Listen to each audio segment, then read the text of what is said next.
Our moment of the week, brought to you by Omen by HP, brings us to Los Angeles. Yes, homestand weekend at LA Live, here to break it all down, and the Overwatch League playoffs. Arda Ocal with Darin Kwilinski, Emily Rand joining us in Los Angeles.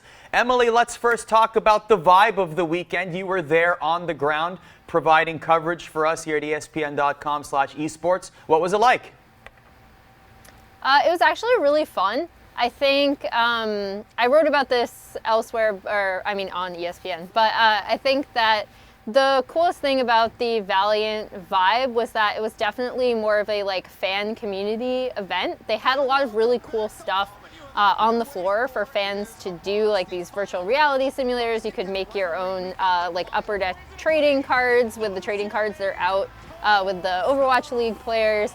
I think the big highlight of the weekend was definitely the fan splash tanks, where they had a super fan of each team that was playing, and then the fan of the losing team got to go into the splash tanks. So all around, it was a really fun, kind of fan event. I think the Valiant did a really good job executing it. So if this is what their homestands are going to look like next year, I think it'll be a really fun event for people to go to.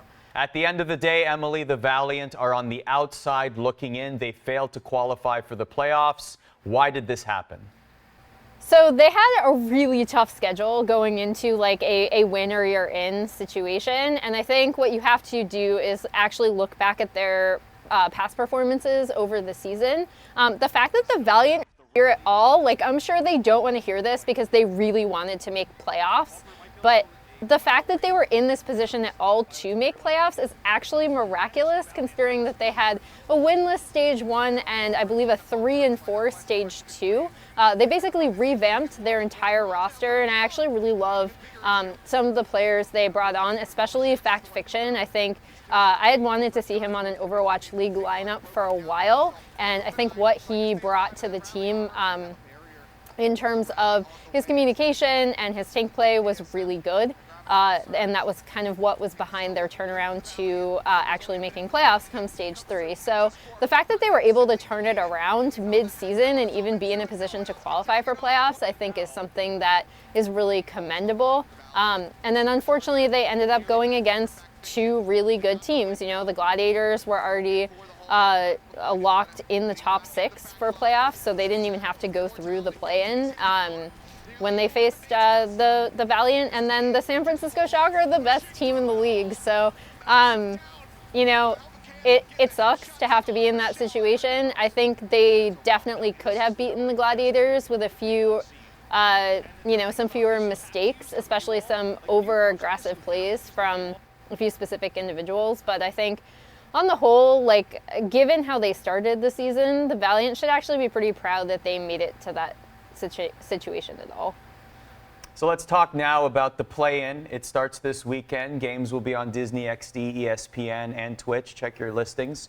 Charge taking on the Hunters in a very interesting battle, Darin. Hunters haven't played too well against the Charge historically. What do you make of this matchup?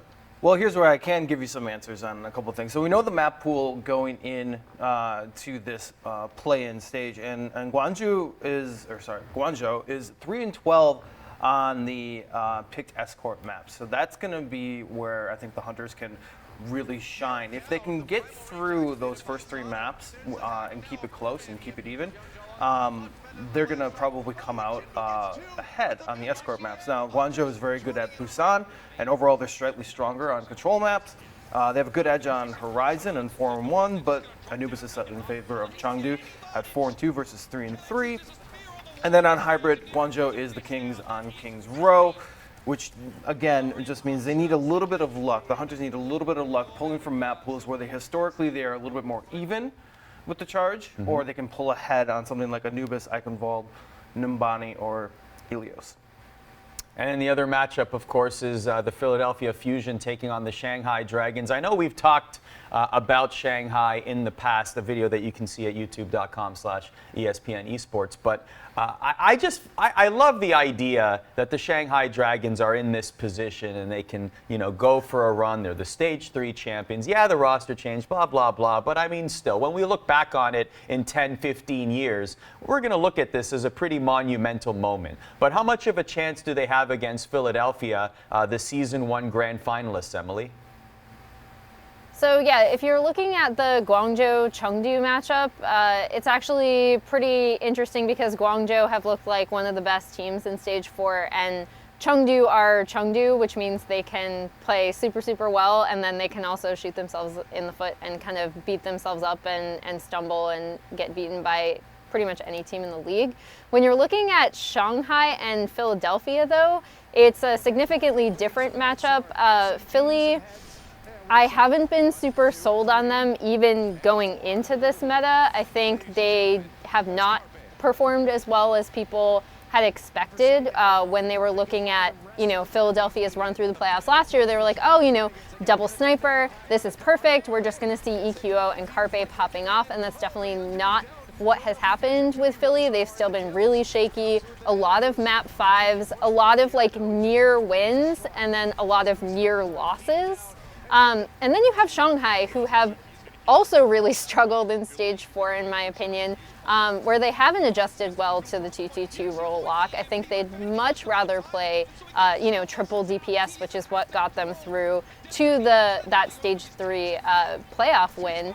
So I think it's going to be a long one, I think. I think this is going to go all 5 maps.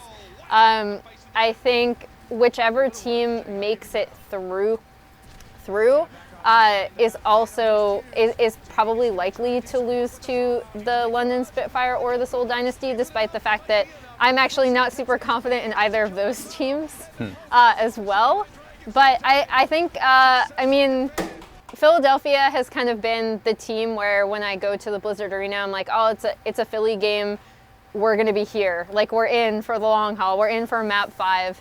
And I think this will probably be no different unless one of these teams significantly steps up their performance as they're preparing for the play-in.